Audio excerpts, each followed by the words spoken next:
Welcome to MWEB's Entrepreneur Zone. Today I'm talking with Martin from Nate's Audiovisual. Welcome, Martin. Thank you. Thanks for having me. Tell us a bit about your business. Our business essentially is called Nate's Audiovisual, and we support the film industry in South Africa. So we're a rental house and we rent out specialized audiovisual equipment, video cameras, grips, dollies, tripods, generators, you name it, we support you. And it's not your background though? No, far from it. I'm actually, and contrary to my persona, I'm an accountant.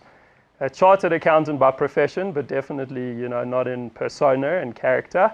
I sort of was very involved in that world, and I did my articles in a big corporate and one of the biggest in the world, and then I went on to London to work abroad and get some overseas exposure.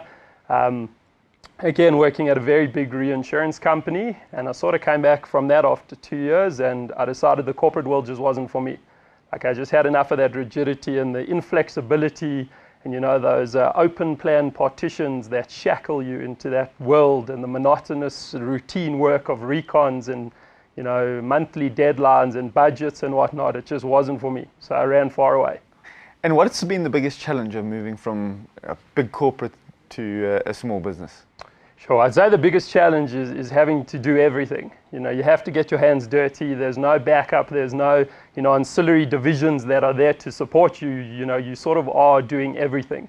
So there's no excuses for never delving and getting involved in different workload. Depending what it is, you got to get your hands dirty. So if it's buying milk, if it's doing deliveries for clients, if it's doing HR matters, marketing, I love it because it tests all faculties. But I think that was the biggest switch over. You don't have adequate support, and you sort of need to be like a jack of all trades. And I mean, you've chosen a tough industry, very competitive. How do you differentiate yourself from other rental companies? Yeah, so it is quite a tough industry generally in South Africa. I think because there's no real clout coming from a governmental level. I mean, they're trying to support the initiatives and the filmmakers and whatnot, but there's no real SABC commissioning films and being the backbone of the industry. So it is quite difficult and it is hard in the industry, and there are other competitors, and a lot of them have like international affiliation.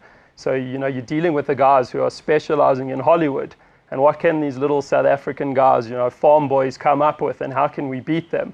And I think where we found our niche is, we have certain guys who will just come to us because of that loyalty, and we pedantic with what we do. So it's all about servicing the clients and making sure that nothing goes wrong. And I think our levels of service are like way above the others and exponentially better than some of our competitors. We were chatting earlier and you mentioned your attention to detail and quality because of the risk associated with getting something wrong. Tell us a bit more about how you do that. Yeah, so I mean, there's a lot of risk involved. Like, I think most people don't realize what goes on behind the scenes of the glitz and glamour. Like, there's Hollywood, and it's lavish and opulent and decadent and it's amazing. But what goes on behind the scenes is a lot of hard work and a lot of meticulous planning. You'll have to book your venue, you'll have to book your actors, your makeup artists, your fill-ins, your food, your catering. Everything is literally booked to a T on that particular day.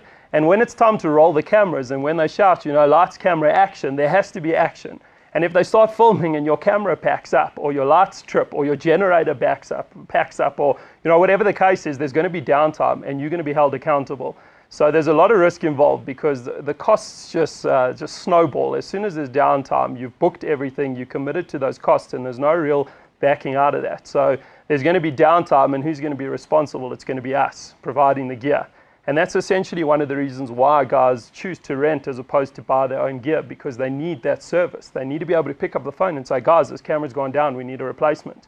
And you've got to have the arsenal and this treasure chest of goods just waiting on call at any hour of the day or night, and you've got to be there to back them up so that they can mitigate their risks and they can produce successful films, music videos, commercials, whatever the case is. You talk about having a lot of equipment. It's a capital-intensive business. How do you manage the cash flow in this type of business? Yeah, so cash flow is always a problem. I mean, everyone says it's the oxygen of a business, which it is.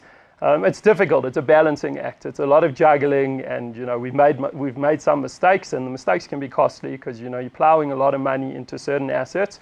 But I think it's just, with my accounting background, it's easier to have a handle on what's going on in the business. And we sort of look at it on a daily basis. And I have, investors who are supporting us, and we have brainstorming sessions, and we'll throw some ideas around, and I'll always sort of confide in them and go to them for like mentorship and advice. But again, it's just, being meticulous and pedantic and keeping an eye on what's going on and making the right decisions. And by nature, accountants, we're risk averse. We're not extravagant. We don't go wild. It's sort of a bit of a contradiction to the entrepreneurship spirit within us. But you got to know when to spend and when to hold back. Martin, one of the things you had to get to grips with moving into a small business was marketing and getting the name of the business out there. Can you tell us a bit about that? All I can tell you is it's a mystery why Wits don't offer like marketing 101 to accountants, You're going to be in business, but you got to know what's going on. And that was definitely, where I was sort of out of my depths, coming to a business, and now you have to sort of think of a marketing strategy. And, everyone knows the conventional routes, but when your budgets are limited and you got to sort of think expansively, and it's quite a challenge. But I think, if you have the persona to do it, it's doable. And I think everyone nowadays has all the social media inculcated into their lives. So it's not like a foreign concept, you just got to take time out to think about it and brainstorm. And there's many like opportunities in the world today. I think it's even more doable now because you don't necessarily need the money. You don't need the backing behind you. There's a lot of means now where you can get phenomenal exposure at like relatively no cost. So it was dabbling in the Facebooks and the social media and, a few other crafty, unconventional type of ways, of marketing. But it's sort of paid off for us. And I mean, it's a learning curve. It's a constant learning curve, but it's fundamental to any business. Anyone wants to be on the tip of people's tongues. You want to have that word of mouth that's just spreading like wildfire. And that's the kind of marketing, we're looking to achieve. And there are routes to do it, and I think we've done it, but we're constantly thinking out of the box and being creative. I think that's key. You talk about getting it to spread within the industry, and it's a defined industry. How do you build relationships within the industry? Because I presume that plays a big part in it. Yeah, so it's not one of my fortes, but it's literally picking up the phone and phoning people. And I hate the cold call, and I don't have that thick skin, and I don't have, I'm not persistent. And I'm not so resilient to it, but the best way to do it is pick up a phone and phone the guy up and say, so I'm new to the industry, love to introduce myself. I think there's business opportunities, and it's literally just calling and calling and calling. And then, when you get your one-on-ones with people, you sort of explore the different opportunities and the dynamics. And I think for me, that's been like one of the most beneficial things I've done is just phoning people and getting to meet them and sort of telling them what you're doing. And it's very tough. It's funny because I don't know if it's particular to the film industry, but no one has time. No one has time. So you make the call and it's like, no, I'm busy. You're like, oh, what about a month's time? No, I'm busy. And then you get that constant rejection. But I think, in the face of everything and just to sort of, for the future benefit of the company, you pucker up that courage and you just keep on going. And I think people have lost their personal touch. And that's, again, on the corporate world. The corporate world is very rigid, and there's no real, business is not personal. Like, I think on the contrary, business is personal. It's about the people, it's about the relationships, and it's about calling people and just going out for a coffee and having a chat. Martin, you came from an accounting background and suddenly thrown into a world of film where possibly you didn't know that much about cameras and the like. How have you got to know about it, and who have you relied on? Yeah, so I think at the crux of that is getting your hands dirty. When you're running a small business, like we said, there's no other supporting departments. So often you throw yourself in the deep end, and it's about learning. And thankfully, I've got a lot of skilled technical staff working with us. So I lend on them and I rely on them, and they literally a crutch to me in the business because without them, like I would just fumble, and there's no two ways about it. I rely on them and I rely on their technical knowledge, and thankfully, they're very astute and they know what's going on. But again, it's moving away from the laptop, moving into, the rentals areas and being hands-on, gear checking with the clients, going through the lists and just knowing your product and learning from those guys. And I think I rely heavily on them. You talk about the reliance on the staff. How do you keep your staff motivated and enthusiastic? Yeah, so that's one of the biggest challenges, I think, because I think human nature is, things get stale or monotonous. And I think for me, that's what, I need constant inspiration to keep myself going. So I think you lend on like books and you look out there into the bigger world, but it needs to be like a cognizant fact of business that you need to inspire your people and you need to motivate them, and you can never forget that, because if you do, it'll lose that energy, but you feel it because it's palpable. So whenever it's happening in the business, we'll take time out, and that's the great thing with not being in a corporate. We'll close the office, we'll go go-kart racing, or we'll go see a premiere of a movie, or we'll try to do things to reignite and do a bit of a team building aspect, because it's difficult to keep people inspired, but I think it's crucial to the business, and I think it's something that I pay particular attention to make sure that guys are inspired. And also, I'm very idealistic. So, we've only got a staff of about 9 at the moment, but it was about, let's have a monthly meeting, meet with everyone. When I do salaries for staff, I try to call everyone in, here's your pay slip, let's have a chat, how things going, where you at. It's in an ideal world, but it's not easy to do. But I definitely, and it's just reminded me now that I've got to do it again.